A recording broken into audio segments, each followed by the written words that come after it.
The problem is that your backswing position is on the direct line of the ball's trajectory after it bounces. That's why you can only push the ball or use a linear, front-to-back motion. Let's talk about the forehand topspin loop. Many players tell me their forehand loops frequently go off the table.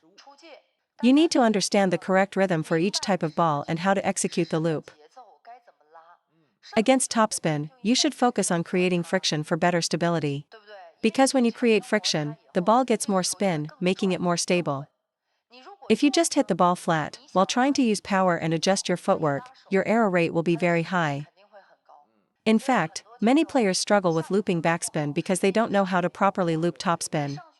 If you always hit flat against topspin, suddenly switching to a brushing motion requires a huge adjustment.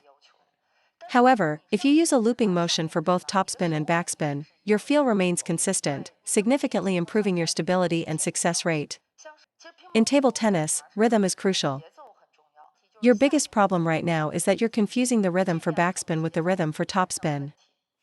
The rhythm for a flat drive is like this: 1, 2, 3, 4, 5.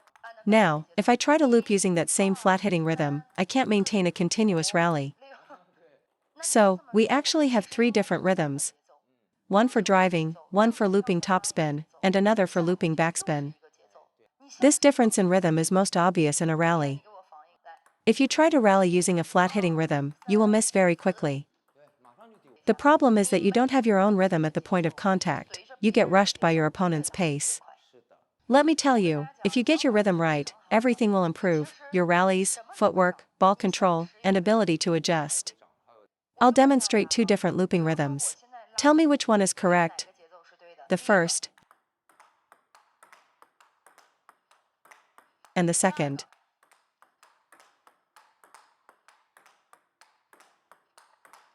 Now I'll try to rally using the first rhythm. I think at the beginner level, we always hit topspin balls on the rise because it's easier to time. Because the opponent's ball has low quality, you practice hitting the rising ball and feel powerful when it goes over. But once you reach a certain level where your opponent can block a few shots, you might make the first loop, but you'll likely miss the second or third. In a standard rally, I stand a bit further from the table to give myself enough room for my stroke. Demonstrating. This is the proper rhythm for a competitive rally. In that demonstration, I'm just not using full power. If I want to generate power, I simply apply it within this same rhythm. Demonstrating. Therefore, you must learn this rhythm for your forehand loop.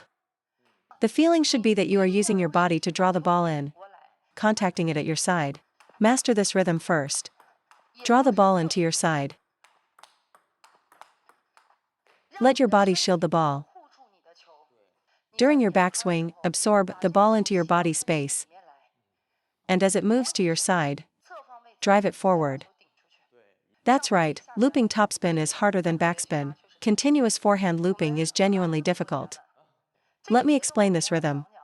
First, when practicing, whether it's a close to the table quick loop or from mid-distance, always maintain about 1 meter of space from the table.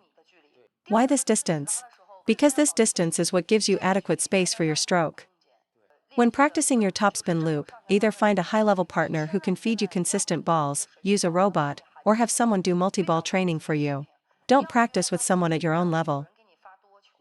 All of these techniques must be developed through multi-ball practice. Even a poorly fed multi-ball drill is far better than practicing with a partner who gives you inconsistent shots. The incoming ball must be fed softly, like a touch. See? When the ball is just touched over, I have the time and opportunity to execute my stroke. If my partner hits the ball hard, I will get jammed. Once I'm jammed, my technique will inevitably break down. Let me explain the 3 reasons why amateur players' form breaks down. First, they get bored during drills and try to hit with excessive power. Second, their training partner isn't skilled enough to provide consistent feeds. Third, they start playing matches too early, when they can only push, and then get into bad habits. Over time, this develops habits of pushing and flat hitting, leading to an inability to loop backspin, rushing to use power, poor footwork, and inconsistent technique, all worsened by poor feeding from partners. For those of you with these issues, do you want to fix your technique or not? To fix it, listen carefully to the next few points. First, let's simulate this with a robot, or you can have someone feed you multi-ball. Begin by shadow stroking. Remember what the coach said: parallel stance, squat down, and the backswing goes downwards towards your thigh, not straight back. First, shadow the stroke. Then, watch the ball, and hit one gently with only 20 to 30% of your power. Then, shadow again, hit another, and feel the trajectory. Then a third one. This is the only way to effectively correct your technique, but you must persist for 2 to 3 months. This applies to backspin too. If you can't loop it, use a robot. First, stand still and shadow the stroke. How's my stance? Lunge position. Is my hip rotated? Where is my racket? Then, execute one loop. Then, reset your posture and hit another one. You can adjust the robot's frequency to slow down the interval between balls. Only by reinforcing your technique this way can you truly learn it. If you just hit one ball after another, you're only reinforcing your old muscle memory. When practicing with a partner, have them feed the ball with a soft touch, with no power at all.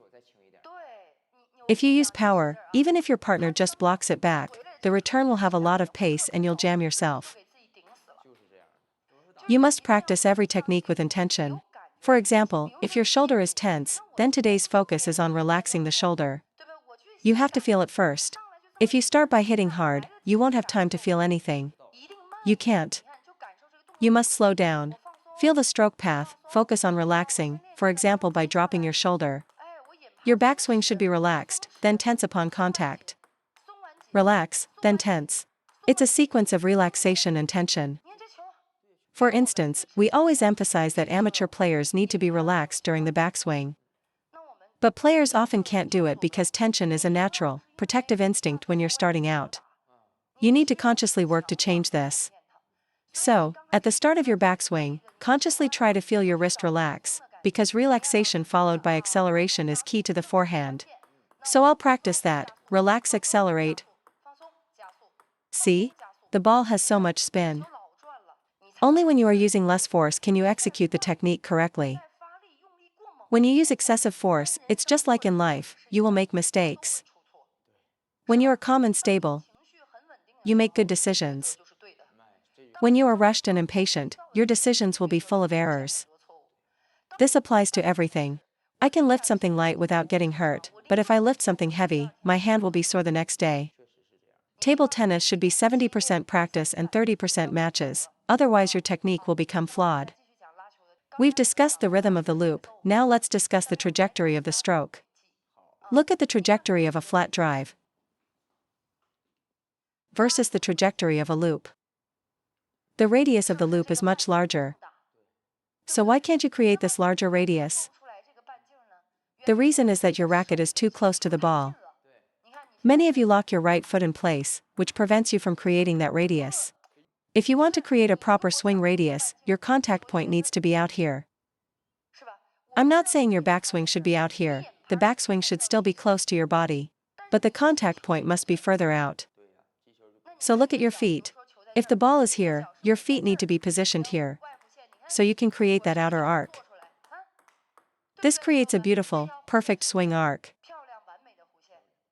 The problem for many amateurs is that they stand too close to the table, both in terms of depth and width, which causes the hand to be too close to the body during the loop. You simply can't open up your stroke from that position. Many of you have this exact problem, right? You stay close to the ball because it feels safer.